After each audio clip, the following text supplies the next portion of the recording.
മലയാള നാടകവേദി ദമാമിന്റെ logo പ്രകാശനവും ഉദ്ഘാടനവും സംഘടിപ്പിച്ചു. സൗദി കിഴക്കൻ പ്രവിശ്യയിലെ നാടക കലാകാരന്മാരെയും ആസ്വാദകരെയും ഉൾപ്പെടുത്തിയാണ് പുതിയ കൂട്ടായ്മ നിലവിൽ വന്നത്.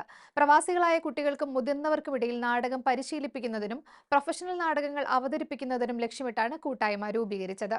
കിഴക്കൻ സൗദിയിലെ നാടക കലാകാരന്മാരുടെ പുതിയ കൂട്ടായ്മ നിലവിൽ വന്നു. മലയാള നാടകവേദി ദമാം എന്ന പേരിലാണ് കൂട്ടായ്മ. എഴുത്തുകാരനും സിനിമാ പ്രവർത്തകനുമായ മൻസൂർ പള്ളൂർ കൂട്ടായ്മയുടെ ഉദ്ഘാടനം നിർവഹിച്ചു. സാംസ്കാരിക പ്രവർത്തകൻ ബിജു കല്ലുമല ലോഗോ പ്രകാശനം ചെയ്തു.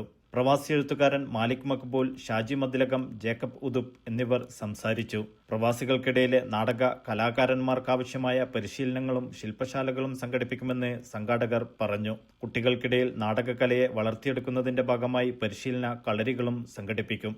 നൌഷാദ് മുത്തലിഫ്, റോബിൻ ടറ്റസ്, ഹുസൈൻ ചെമ്പോളിൽ, മനാഫ് പാലക്കാട്, അൻഷദ് തകടിയേൽ എന്നിവർ നേതൃത്വം നൽകി. Media 1 Dammam.